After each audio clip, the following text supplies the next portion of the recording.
Ladies and gentlemen, and friends and family, welcome back to the AK Show, where we bring interesting, amazing, and fun stories from immigrants who live all across the globe. And today we have a very special guest who is also my friend and former colleague too, Abhimanyu. Abhimanyu is currently working as a director at a very prestigious consulting firm called Simon Kucher and Partners. Is based out of London, but works for projects all across the globe, mainly in the financial services space. But apart from this, he is also a very interesting personality as I've gotten to know him over the years. He's a very avid foodie and a world traveler. And when I say world traveler, actually, he's one of those people who actually qualifies to be world traveler because I don't think there's any corner in the planet which he has left unexplored. He recently just returned after watching gorillas on foot from Uganda, if I'm not wrong.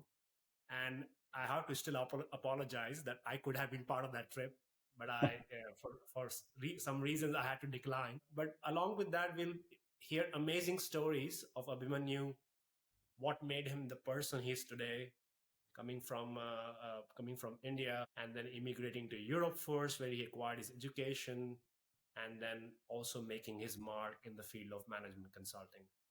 Abhimanyu, very warm welcome to AK Pallov Show. And just sorry, you were saying something? Yeah, I'm glad to be here and happy to be here today. Yeah, well, we'll hear lot about you. But before we dive into specific topics, if you can give a little bit background of where you come from in India and how did you make your journey outside of India and where you are today. Sure. Yeah, happy to do that. So I was born in Delhi, and then because my grandparents used to live in Delhi back then, after being born, my dad was working in Madhya Pradesh. So I grew up in Madhya Pradesh, living in different parts of MP. So was in Bhopal, Jabalpur, Jhabua, Bilaspur, Morena, Chhatarpur. So quite a few places Okay. because of my dad's job. So I think I probably changed schools 7, 8 times until class 12. And that was mainly because of dad's job. However, after the middle school, so when it came to class 9 and onwards, parents decided that it made sense for us to move to Delhi because for the quality of education. So I ended up moving to Delhi with the parents, went to a school called Sanskriti School in Delhi. After that, I did my undergrad in Delhi University in economics. So there's this college called Venkateshwara College. I went there for my undergrad in economics. That was a 3 year degree. After that, I decided that I wanted to study abroad, get a master's degree abroad. So went to HEC-Paris for the Masters in Management program, which is a 2 year degree. Did that after I graduated from there. I worked in France itself. So one of the things I realized when I moved to Europe, the best chances of getting a job are in the country that you graduate in. So graduating in France, my best opportunity ended up being in France itself. So got a role with a French bank called Societe Generale, worked in their team, which is called inspection, which is effectively a mix of strategic advisory reviews, the idea being that you're working for the board and the CEO of the entire group across all the geographies that Societe Generale was present in, doing reviews of their business lines or their subsidiaries. So I did projects in Algeria, in Romania, in Channel Islands, in Kanha, Africa, where the idea being that we were looking at the business performance, figuring out what was working well, what was not working well, and for the things that were not working well, how could we improve them? So did that for about 4.5 years. However, one of the things that I did realize when I started working in France is you need to be fluent in French to move up because the higher Mhm. up you go, it's a lot about networking and politics. And to do that, you need to be fluent in the local language. So even though I would learn French on the job, so when I was doing my studies, I didn't speak any French, neither in India, neither in France. But when I started working at SocGen, I had to learn French on the job. It got me to a level that I felt I was able to do the interviews and meetings or presentations in French, but the social conversations that you need for networking and for navigating your way through a big complex organization, the French skills for that would be quite different. So I realized that if I wanted to break the glass ceiling. Doing it in France or doing it in a country where you don't speak the native language is always going to be trickier. So made a move to England instead. One of my classmates from my time in Paris, the HEC-Paris University where I was at, was working at the firm Simon Kucher in this Switzerland office. Spoke with him, he referred me in, went through the process, about 7, 8 interviews, ended up joining Simon Kucher in January 16th, so slightly more than 8 years now, and moved straight away into the UK office. Within Simon Kucher, I've been growing in. I started off as a consultant, moved to senior consultant, manager, director, and currently senior director. I'm also the person who's the global lead for everything related to payments. So when we think about companies that process payments, companies that are used by merchants or businesses, or equally also by consumers, whether it's the likes of Visa, MasterCard, or Amex, or whether it's the likes of Stripe, Adyen. Those are the type of companies that I work. Became the global lead for that, given my work at Simon Kucher. And yeah, it's been great since my move to London, loving the life out here. As much as I enjoyed Paris, London is probably at the next level altogether. So that's the short history of how and where I came from in India, moved to France, and then made my way to London, where I have been over the last 8 plus years. So I think from India, it's this year I realize it's going to be 15 years away that I've been out of India now. Long time. Been a while, yes. But still, I have very clear memories of the first day of landing in Paris, getting to the campus in the middle of nowhere. Those memories, on the one hand, still feel like as if they were yesterday, and at the same time, it's already been almost 15 years now. So it's quite crazy. And how did the motivation to immigrate to France came about? Were there some inspiration in your family or friends back in Delhi, or did you read something about it somewhere, or how did that came about? Yeah, that's a good question. So, when I was looking for my master's, and I knew I wanted to do my master's from abroad and I wanted to do in management. And to be fair, when I was looking at the universities, I was kind of looking between finance masters and management degrees. I was predominantly looking at US and UK. US, the downside was most of the master's degrees required a couple of years of work experience. And then after you graduate, the H-1B visa was not the most ideal scenario to be in, that you take a huge loan, you get there, and then you graduate. But if you can't get a job, it's hard to pay it off in an Indian salary. So the US was, even though ideal from education standpoint, but from a financial standpoint, it didn't make so much sense.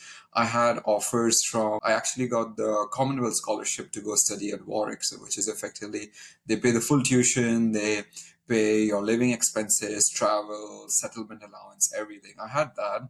And then at the same time, I came across this HEC Paris, which had the Masters in Management program. When I looked at the course content, what I really liked about it was that it was very practical. Whereas when I was looking at the other programs, including at LSE, it was very theoretical. So from my perspective, if I'm doing a management degree, I want it to be practical rather than it being theoretical, because at the end of the day, you want to apply the management techniques or whatever you learn in a business school in life. And for that, it needs to be practical.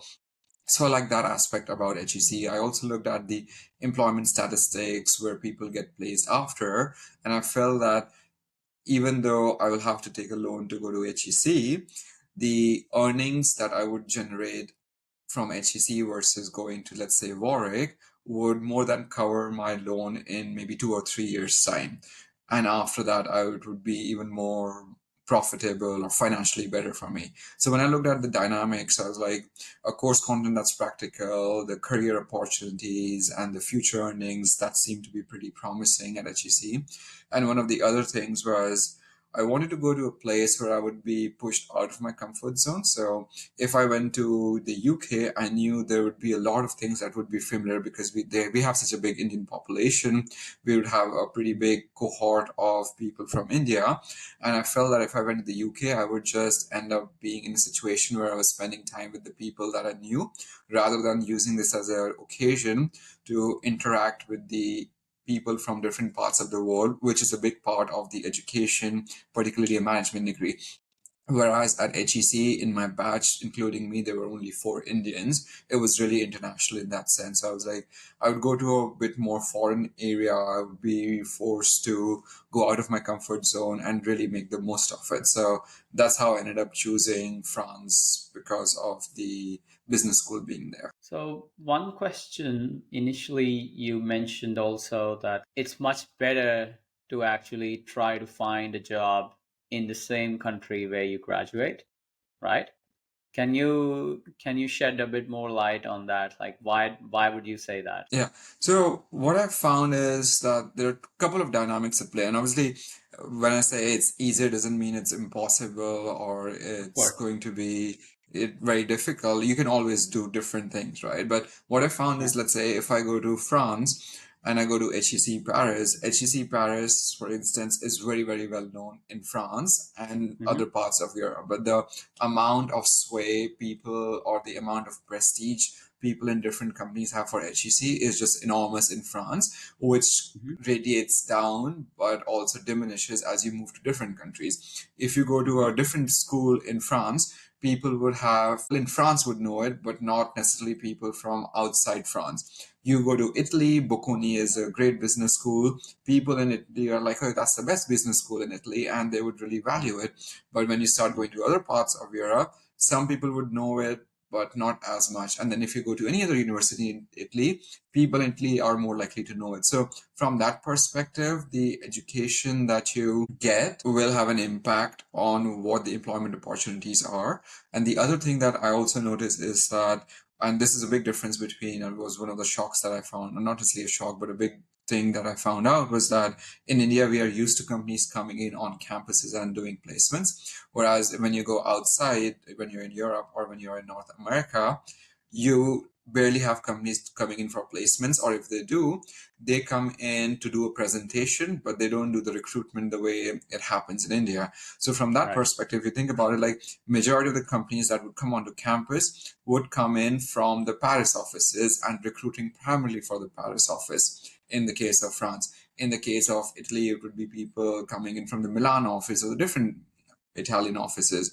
So if the companies that are coming on campus for presentation and that you can then consequently reach out for interviews are going to be from that office and recruiting for that office, that also means that you have better opportunities to get a job in that particular country itself.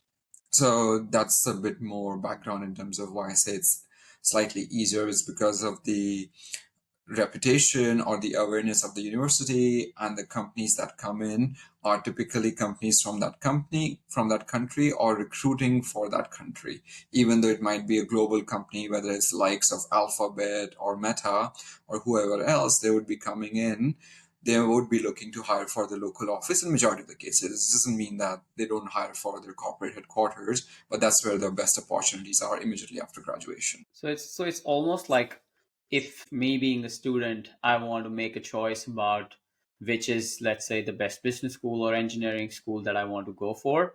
Almost my frame of reference first is, hey, is this really the country that I want to be staying in and working in after? And then make the decision based on that. So did you also like evaluate this living situation? How easy would it be when it comes to visa and everything for France? How did you make a selection on the country per se? Yeah, so I think I probably got lucky, or I wouldn't say lucky, but it was a lot of hard work in the background. But when I went in, I didn't know this, right? Like I know it from Mm. experience now, and that's why it's good to have these sessions or podcasts so that people listening to it can hopefully make better decisions. Because Mhm. I made those decisions, I'm super happy I went to HEC, but afterwards, finding a job was definitely a big challenge and required a lot of hard work. Coming back to your question, and if I remember it correctly, the way I would answer it is yes, absolutely. You need to look at whether you want to be in that country afterwards, because that's where the opportunities would are likely to be the best. And you should also know whether, or you should also think about whether you want to learn that language, because in mainland Europe, English is not the language that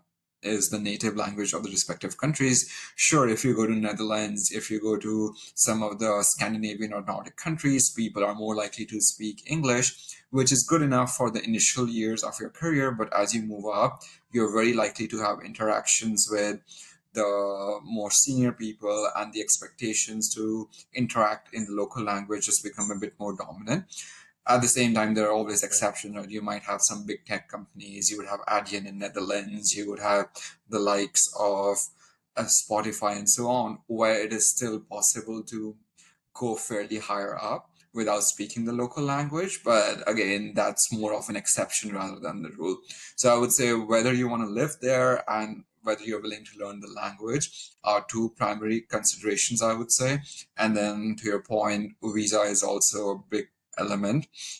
Thankfully, I got lucky that given the school that I went to and France looking to really keep the talent in the country, they were a bit more encouraging of the visa situation. But at the same time, you have countries such as UK, which have been flip-flopping on their visa regulations for post-study work permits. Sometimes they have it, sometimes they just take it away, sometimes they do it for 3 months, which is a pretty precarious situation to be in. So I would say whether you want to live there, whether you can get a visa, whether you can learn the language, should be at least three key considerations to think about. And I think one additional I would add in is like also knowing that depending on which part of Europe you go into, how comfortable are you to not have an Indian community? Because you could be in London and you could feel like you are in a different part of India for that matter. You could be in a really remote part of France or a remote part of Germany. You wouldn't see an Indian unless you go to the IT team of a particular large organization, right? So you kind of need to know that as an element as well. So those are probably the four things I would say. Almost to summarize, like if you want to figure out where you want to go ahead and study, first, see if you want to learn the language of that country. Two, figure out, hey, how is the visa situation? Is that going to work for me? What's the probability of success there? Three, what are the number of kind of opportunities that are in that country? Because most likely you are going to get the most of the jobs which will be relevant for that particular country, especially. And remind me again, what was the fourth one? How comfortable are you being in a slightly alien environment or foreign Exactly. environment?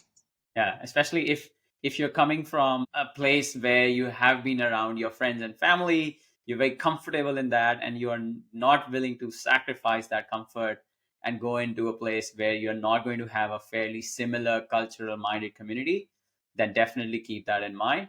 And almost that takes me into the next question, but I'll hand it back to Pallav, I think, because Pallav had something to ask, and I'll come. No, you can go ahead. Go ahead. Because thanks, Pallav. To me, then it almost sounds like it's not really contradictory. I think initially you said you wanted to experience France and you wanted to have like this different cultural experience. But then after a point, you realize, oh, I don't really want to learn the French language. So if I stay here, I'm going to be stuck.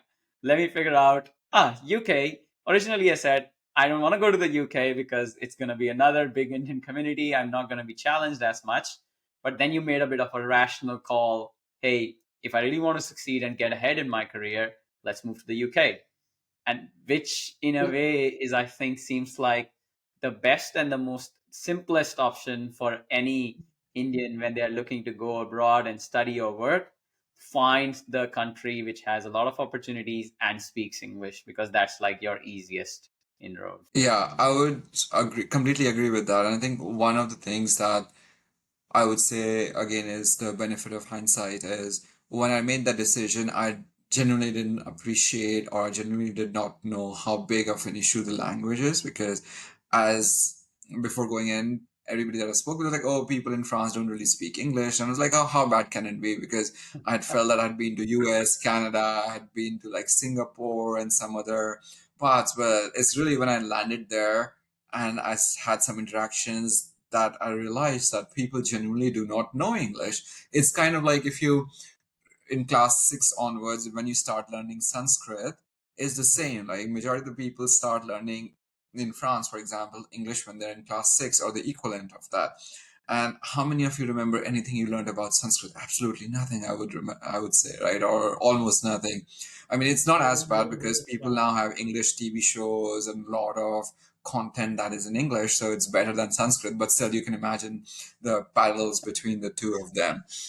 So I generally didn't know that, and I didn't understand how big of an issue it was until I got there. And then the other thing I realized is that Europe is a bit more on the I wouldn't say, yeah, slightly more on the socialist side where the government takes care of a lot of responsibilities, whether it's healthcare, whether it is social security, and so on, which also means that the taxation is high, the regulations on hiring and firing can be a bit restrictive.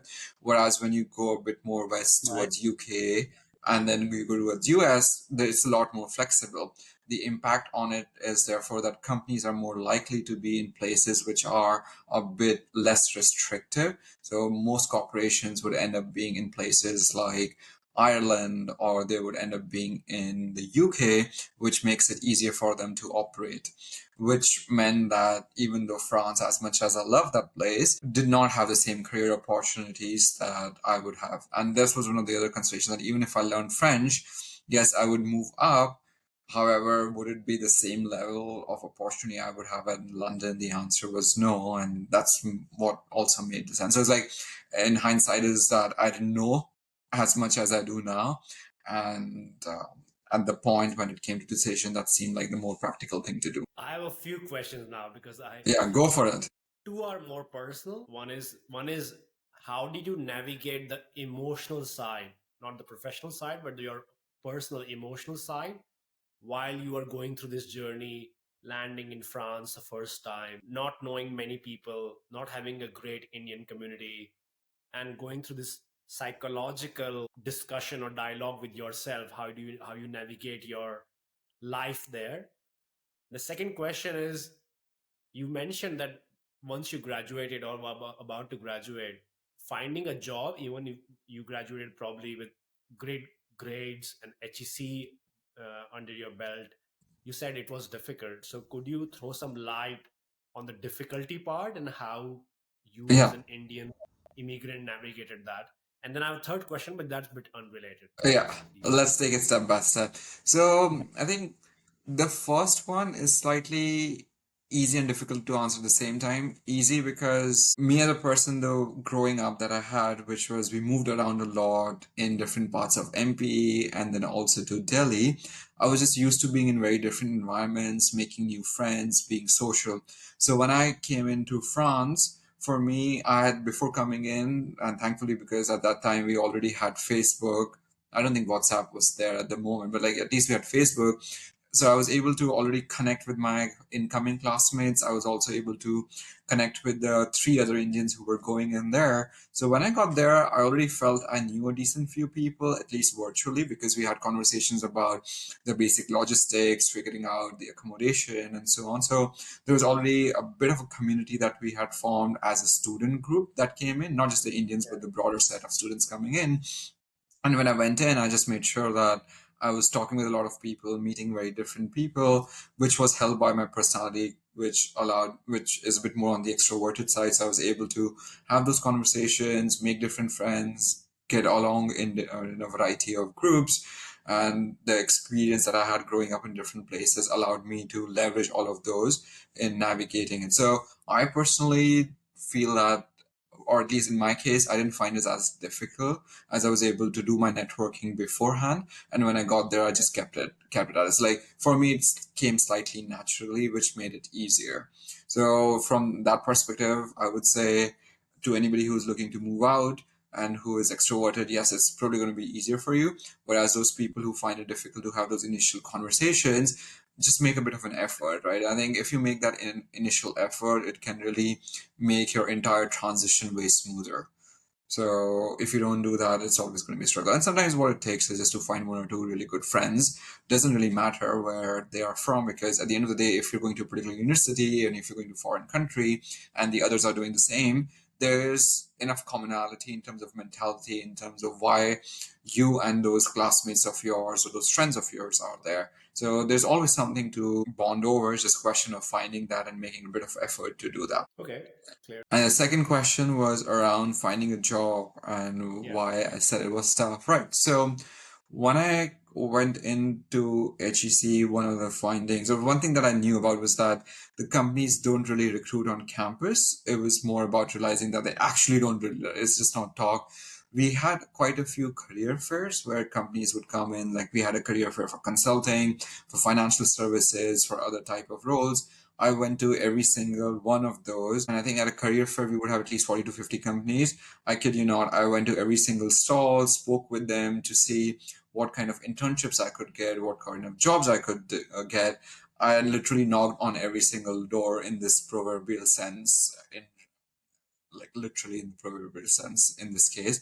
Went and spoke with all of them. Even finding an internship was tough because nearly all of them required being able to speak French. And when they didn't, they required some sort of an experience. So if I were to apply for investment banking internship, they'd be like, oh, but you don't have any experience. But I was like, how do I get in experience in investment banking without getting an internship, right? So it's kind of a chicken and egg situation, which I still haven't figured out how people solve for. But the idea being that there was a decent amount of work. What it did pay off because I was talking with the different people at the stall, and one place that I started chatting with, it turned out I was the person at the stall was the CEO of that company, and he really enjoyed chatting with me, and he asked the HR team to figure out a way for me to get an internship. So I got the internship, which was a good experience. And then when I had to do the jobs, same process. No, unfortunately, no luck in there. But at the same time, you have to apply to a lot of companies on their websites in addition to seeing them in the career fairs. Did a crazy number of applications, but at the same time, I knew I had other ways to tap in, like my professor network, the people that I knew from the senior years in the university and even other universities. Because when I was doing the applications, I made some friends who were sitting at London Business School, LSE. I tapped into them to get referrals, to get the interviews for the job.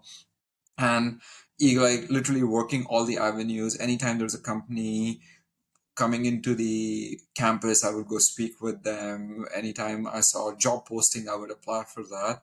And on the back of it, I did manage to get, what was it? I think 3 or 4 roles through this hard work, but I would probably have applied to 200, 300 companies and managed to get interviews with maybe 20, 30. And this was the year 2010, 2000. So I was graduated in 2011, which was the peak of the financial crisis. Oftentimes, I would somehow make it through to the interview stage, and the first question I would get asked, and the applications for the UK in particular, I would get asked, like, do you have a work permit for the UK? And I would say no. And they're like, there's no point in continuing your application because we can't sponsor it. So when I say I applied for 200, 300, a lot of them, I would just straight away get rejected because I didn't have the right to work, and then I wouldn't get the sponsorship.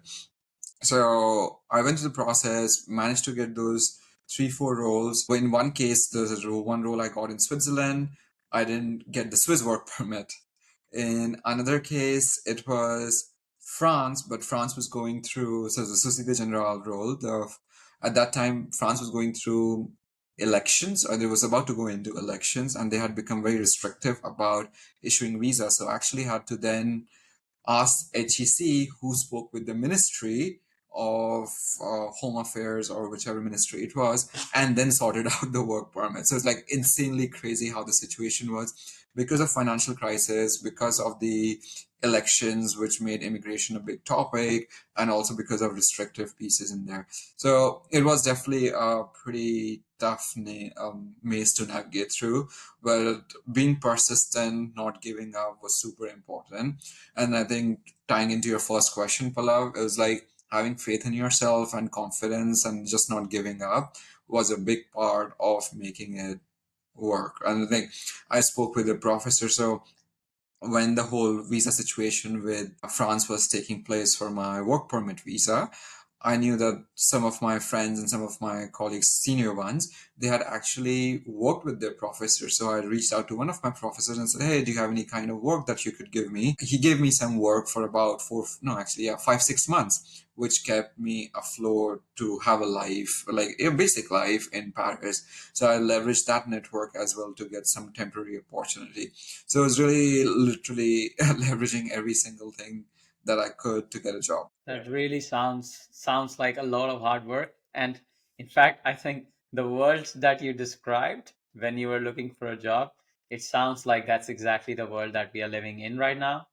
And because I have like a lot of people who reach out to me for advice on how to find jobs, and there are a lot of layoffs that have happened. And I literally was just speaking to this one person today who was interviewing for roles in product management, agile, scrum, that entire sector. And then at one point he was like, yes, I've reached out to like a lot of people on LinkedIn, and but it's just that I don't think like LinkedIn works that well, because they replied to me, but then they did not want to get on a call with me. And then I asked him, how many people are you really talking about? And guess what was the number that he said? Single digits? Thankfully, he was a bit better. He said about Uh, 25 to 30. But I think that's what people like don't understand. LinkedIn 100% for sure works, but we are living in a numbers game. Like you write to 100 people, maybe 10 will respond, and maybe only out of those 10, only 2 will get on a call with you, and hopefully one will convert. But you have to get completely okay with rejections and applying to and reaching out to as many people as you can. So when you said Absolutely. 200, 300 applications, yeah, I think that's definitely the need of the hour. Yeah, and I would say, right, like LinkedIn is just one of the channels. You have to use your career cell, you have to find whichever associations you can get a hold of, literally, like just not restrict yourself to one channel. And Pallav, I know you had a third question. Is it time Yeah. for that now? Yeah, I think it's a time. It's a bit like not related to anything specific.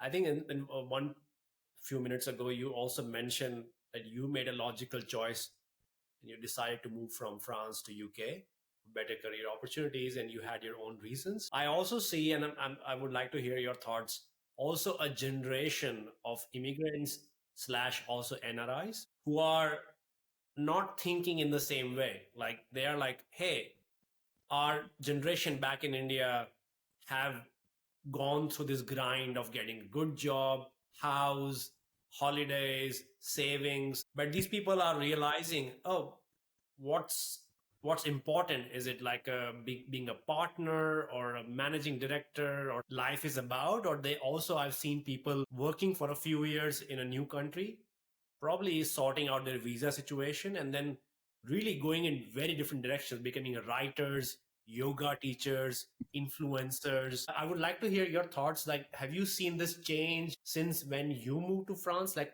10, 12 years ago, and now? Because I do know personally now a few people who are, yeah, they don't want to really become that next desi CEO in a American company.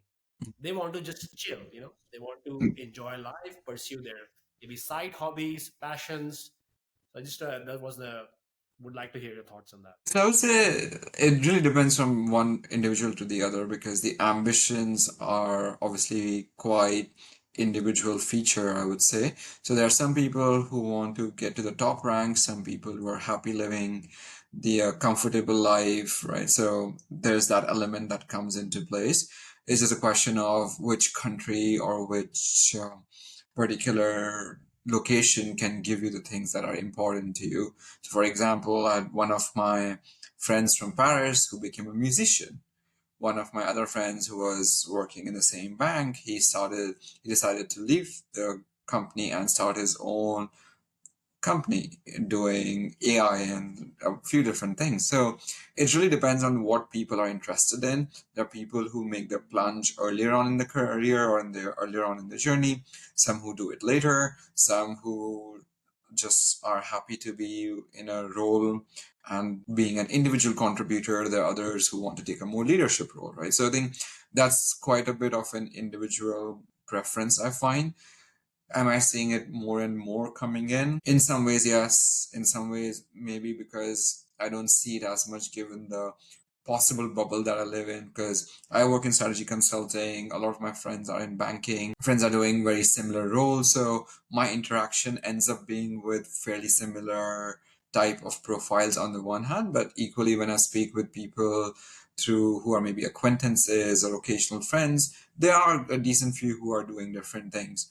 But this is a difference of whether they want to work in a corporate, whether they want to do their own thing, or whether they want to own thing from a business perspective, or they want to go into more creative businesses. I think I had one friend who was a lawyer and decided to become a writer as well. So a few examples definitely in there. Is there a Yeah. big trend? It's probably a bit hard for me to say. But I think at the end of the day, it's like whatever works for you and whatever makes you happy, right? I think that's the key thing. One other thing that I've seen is that with people, initially when they start working, they have this massive drive. Oh, I want to move very quickly in my career. I want to get to XYZ places. As they progress more, their priorities change and they realize that what's the point of rushing through? Because if you think about where our retirement ages are now trending up towards like 65, 70 years. So if you're starting your career at maybe like say 23, you have at least 40, 45 years of career ahead of you. So after they have been working for a couple of years, let's say 5 years, 10 years, they realize that yes, they've made a lot of progress and they are probably now earning a decent amount of money. How much more is it really going to change for them if they were to earn a bit more? And that's where they start reprioritizing things and valuing their free time a bit more, valuing their colleagues or the type of work they do a bit more. Because 5-10 years is probably when a lot of people I find start reassessing their priorities, because at the start of your career you have certain things in mind, you want to get to places, you also are maybe a bit naive because you have never really experienced that corporate world or the business world. You see the reality and you understand it a bit better, which helps you after a couple of years to re-examine and put everything in perspective that yes, I've done 5, 10, maybe 10 years now, but I still have at least 30, 35 years more to go. So what's the rush if I get there 1 or 2 years later?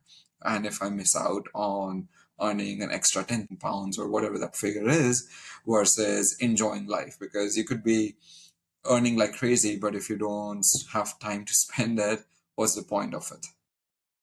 But again, right, it's a very individualistic preference on that. I think also it's a good segue now to talk about your adventure and traveling all around the globe. So, how did that really start? Is your family, did you get that from your family? That they're also into traveling and exploration, or did something you figure out yourself when you first moved outside of India?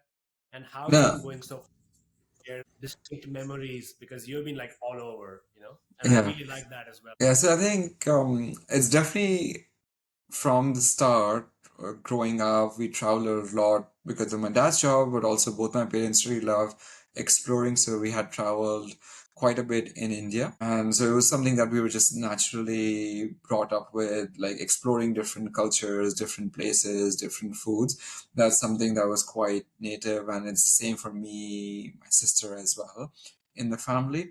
When I came out initially as a student, didn't exactly have the money, so when I was studying, there wasn't much travel. When I started working and when I was interviewing for the job at SocGen, when the HR person said this job will have 80% of travel requirement, is that okay for you? In my head, I was jumping with joy because I was like, damn, this work or this role is going to give me the opportunity to travel across the world, because at that time, SocGen did generally have operations across the globe, really. So I was like, this is going to be perfect. And with that, I managed to travel a decent amount in Eastern Europe, Africa, as I was saying. So that was one of the starting points. And what I did is whenever I had some work travels, I would also try and combine the weekend travel. So, for example, when I had a trip to Kanha, the flight was via Amsterdam. So I was like, oh, of course, I'm going to have a 2 day layover in Amsterdam, explore it. And when I was at HEC and doing my studies, I had interviews in Switzerland. So I was like, oh, never been to Switzerland. I'm getting a free ticket to go there. I'm going to use this time to explore the country as well, to a bit. It's only when you get to Switzerland you realize how expensive things are. Like, yeah, sure. Maybe as a student, it's not the best place to go, because even a burger would be like 6-7 euros at a McDonald's, right? So I think that was something that I was fortunate enough to get to do with my work. When I then moved to Simon Kutcher, actually, literally on day one, I was given my BlackBerry and my laptop and shipped over to Milan, where I spent a couple of months. I was then sent over to Toronto for a while, spent some time in Copenhagen, Stockholm, Brussels, working with Simon Kutcher. So again, got to travel a decent amount, as well as in like different parts of Europe and Germany, where Simon Kutcher is originally from. So I got to travel quite a bit for that. And then over a period of time, what I also found is that at HEC had a lot of international friends. In Paris, I met a lot of international people. So I would end up visiting them, or it would be somebody's getting married, or there's an event which would be in a particular country. That was also a reason to go out and explore. So with work, I was quite lucky and fortunate to travel. There are a lot of other places I wanted to explore. So my holidays started being around going to places that were high up on my list, whether it was going down to Bolivia whether it was going to Masai Mara to do safaris. I know, Pallav, you're also a big fan of wildlife. So in India, I used to do that quite a bit. And then I was like, oh, in India, and growing up, when you see all the National Geographic stuff of the African places, Masai Mara, I think everybody would have seen documentaries on it. I was like, oh, I actually have to go see it. So as soon as I would get holidays, I would plan and tick off one of my destinations. So yeah, really been at it over the last couple of years, ticked off a decent few places off my list. Still have, I'm surprised that there are always like new places that creep into the list now. So it's just a question of, as you were pointing out, like I never had gorillas on my list. Well, however, when I was talking with one of my friends here, and he's super crazy about gorillas, it was his childhood dream. And looked into it, I was like, oh, this is actually pretty cool. So, and I had holidays coming. I was like, sorry, sure, let's go do it. So that's how that trip ended up happening. So there are a few places that I would really want to go, and a few places that I absolutely loved. Masai Mara, the Galapagos Islands being two of the ones that I absolutely enjoyed. Any interesting story which you would like to share from a perspective, or just you found something really amazing, or which made you think like about the beauty, about the world, or people, food? So would like to Yeah, I share think those I stories. still have this one memory of when I was working in Algeria. This was when I was still with SocGen.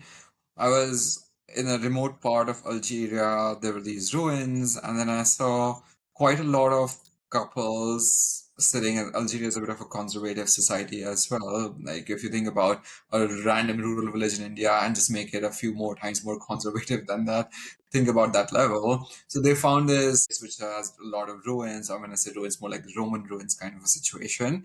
And they were just sitting there and chatting, right? And I was like, at that point when we realized that humans all across the world are quite similar, even though the cultural setting is different, the society they grew up in different, at the end of the day they want the same thing. I had a similar memory when I was in Tel Aviv 2 or 3 years ago. I saw this one African refugee. He was just sitting and looking out at the sea, right? Like just enjoying being there. So he came in, probably had a lot of struggles, but that moment that he was just sitting out enjoying the sea, which anybody that has lived in Mumbai or any of the coastal area loves doing back in India, is the same whether you go to US or Mexico or South America. There are these few things that really cross cultures, societies, countries, boundaries. And that's really one of the things that I appreciated more about people, that despite as many differences we may seem to have on the surface, at the core, we are very similar. We appreciate similar things. We want to say similar things. I think that's one of the biggest things that I've taken away from the travel is the understanding of the people, and that we are more similar than we are different. It's just a question of how do you find that similarities and make it work. No, I 100% agree with you. I've also had the fortune to travel to various places, and also for longer term, like for projects and staying. And also I've met people like in bars or in a, let's say, on a date or something. And when you gather all these examples and experiences and maybe sit down to reflect on them, and I exactly connect with what you just said, that we are, after all, we all are same. You know, might Exactly. Yeah. look different, might dress up differently, might eat different stuff, we are called different names, but there are a lot of similarities than I think dissimilarities. one other thing that really became evident is traveling in India as well as across is just the context in that people have grown up in shapes the person so much. So instead of judging somebody, once you understand that at the base they are the same, but they just have had very different opportunities, they've had very different educations, different contexts, that's what has shaped them. So instead of being judgmental or trying to see or say that this person is not as great, it's really there's a lot more happening in the background. So I found that understanding people and being more patient with them is something I picked up also through my travels. In fact, Pallav did mention the fact like that he met a few people while he was on all of these travels, and also via like dating. So I wanted to use that as like a nice segue into a bit more, to bring a bit more of a personal touch. You know, you are a consultant, you've moved to different countries, you've been traveling a lot. How has that side of life been for you? And also, I'm not sure who is in your family right now, so if we could dive a bit more into your personal life and how that has been impacted, both in like some moments of real highs or some moments of lows. Would really appreciate some color and some stories there. I think, yeah, you do bring up an interesting point. So, one of the downsides with all the traveling that I was doing, especially for work when I was living in Paris, I would be away from Paris for 3 to 4 months, or 3 to 6 months even at a time, Exactly. which just made it super difficult to have relations with people. And I'm not just talking about romantic, but also like friends, because if you're away for 6 months or 4 months, it Yeah, can be really hard to get back in touch and people just move on. There was this one time exactly. I came back after about 6, 7 months of being away, and I realized all my friends were no longer in Paris anymore. So I had to go out and bring up or develop a completely new social circle, which again I did by identifying different groups I could join, whether it's like photography groups, whether it would be nature walks or whatever else. Like tried quite a few different activities, managed to make a few friends, leveraged my alumni connections, got in touch with them. There were some people working at SocGen itself, ended up spending more and more time with them from the network that I built up. So I think that was definitely a challenging time, but then knowing that there's always a solution, and if you try hard, you can figure it out, made it happen. When I moved to London, I found thankfully, because again, a lot of people went through the same decision process that I did, I knew people from my undergrad, my master's, high school friends, family friends, cousins, second cousins I didn't know about, who are all in London. So I was like, when I came to London, I was like, oh, great, I have a big social network already. Mhm. Knowing people means that you can develop and further that network. However, again, I was traveling a decent amount with my work, not as much in the sense of months away, but still like Monday to Thursday away, which made it a bit more difficult to keep in touch with people.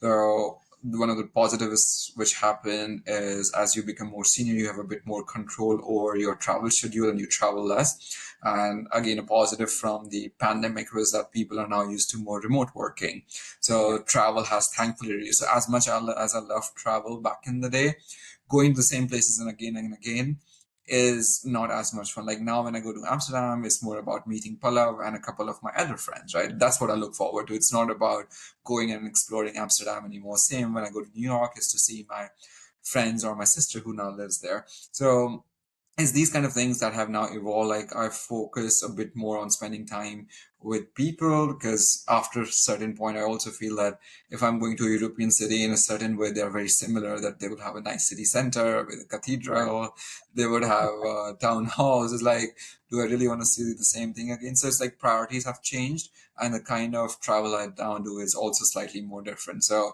slightly reduced travel from the work end has been quite helpful in helping out on the personal side. I can have my daily exercise routine. I can do my tennis on weekends. I can catch up with friends, my girlfriend. So all of those are just a lot more easier now with a bit less on the travel side. So, was or is life as a consultant lonely? I wouldn't think so, because you are always interacting with a lot of people, whether those are people on your client side, whether those are people or your colleagues. So there's always a lot of social interaction. What I find is that in consulting, people have again a similar mindset. And if you're starting off in consulting, they're generally young people. So like in an Mhm. hour firm, I would say the average age would be under 30 years old, because we get people straight out of universities.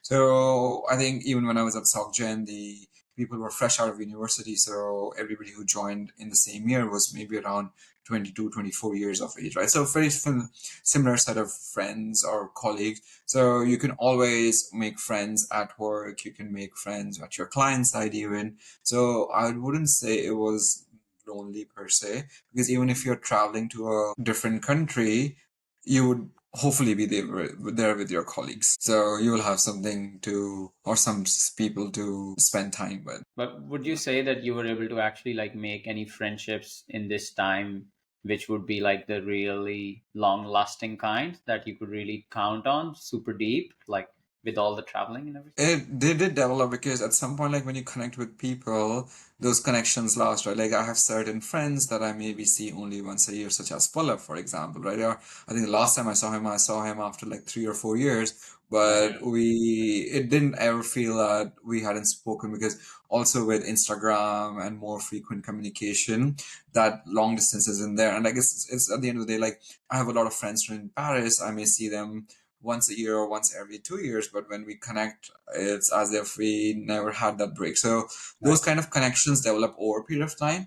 It's obvious that you can't have that connection with every single person. Yeah. It's just that if you're fairly social, if you have those interactions over a period of time, you're, in my opinion, you're bound to find that those kind of people. So I would say those connections have developed, and those are hopefully what I would consider lifelong relations. That's fantastic, man. It really sounds like you've had a pretty good life and a happy one, even though Yeah, all of the moving around, and it has really worked well for you. I can almost like feel it. yeah. I mean, it hasn't been easy. There's been a lot of hard work Of course. involved, but that's the thing, right? Like, life is never easy. You always will have different type of struggles, different type of challenges.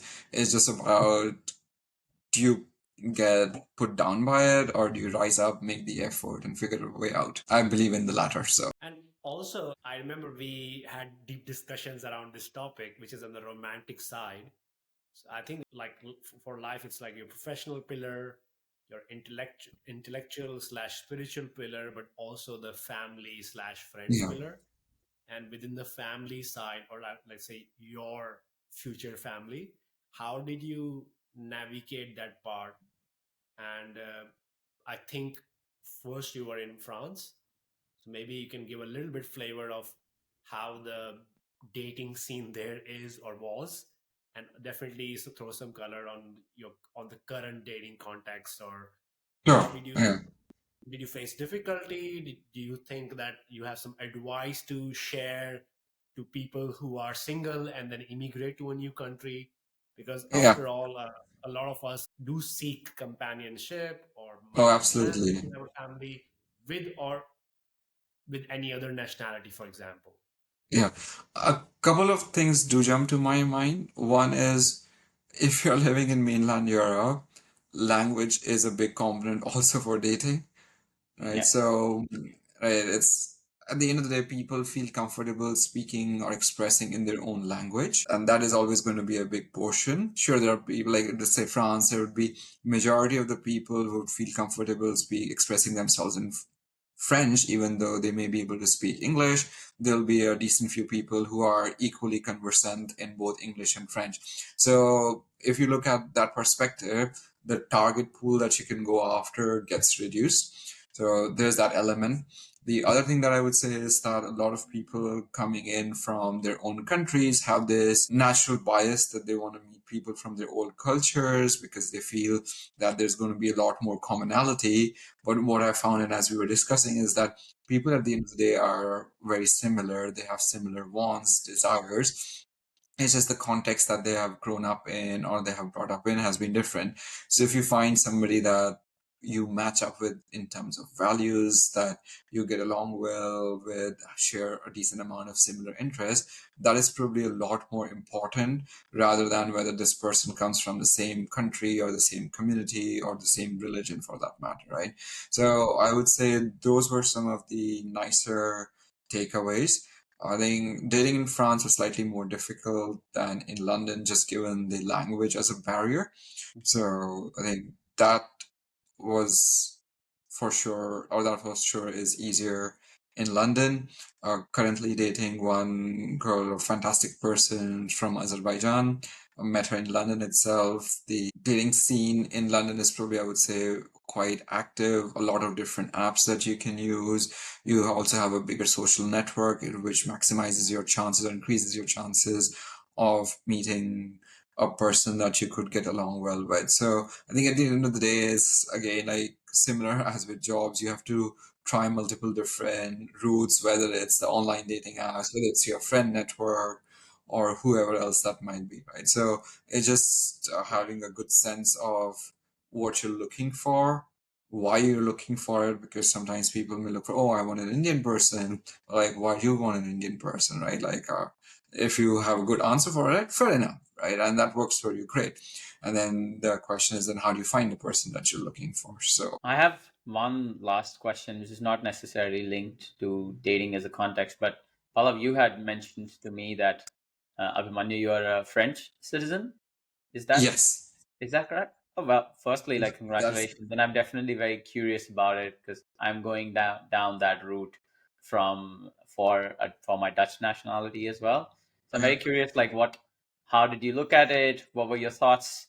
Especially, you have to give up your Indian citizenship, and that's a dilemma that a lot of people face. So anything that you can share on that, and how do you yeah. feel about it now, having kind of done that a few years ago, I think. Yeah. So I think it's actually been what 9 years now since I got the French passport. So, and this is something that I never really understood that why do people get so emotionally attached to a piece of paper? Mhm. Because at the end of the day, if you're an Indian, is you're an Indian because of who you are as a person, who you are in terms of your values, how you treat other people. That's what defines you as a person and where you come from. A piece of paper is just a piece of paper. Whether I have a French passport or whether I have a Indian passport or whichever other country's passport, my values are going to be the same. My family is going to be the same. That's not going to change. So for me, it was never a question of am I still going to have those same attributes that I had when I had an Indian passport. I know who I am, and the piece of paper is not going to change it. For me, it was more about when I look at the world and I see that you have to think of people as fairly similar, the opportunities could be in any part of the world. What makes my path easier? And the French passport made my path super straightforward. I could move around more easily for my travels, for my work.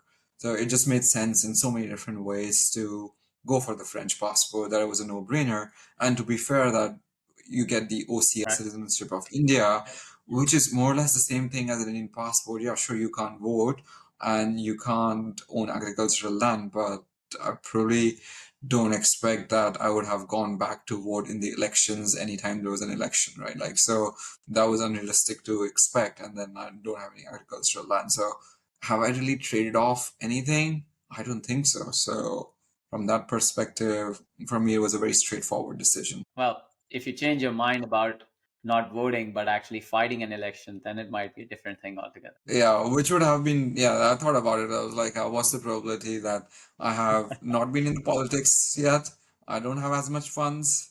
So, yeah, that's true. I rule that one out as well. Yeah, I think we've covered pretty much all the areas. Unless Akshay, you have any specific question, or Abhimanyu, if you have any question for us. No, I think it's been super great chatting with the two of you. Been a good hour of conversation.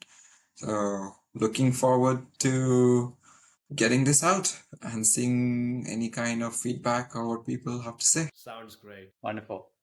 Thank you very much. All right. I'm going to quickly stop the recording, and then we have like a couple of things that we wanted to just chat with you about before Sure. we call it Yeah. off. Okay.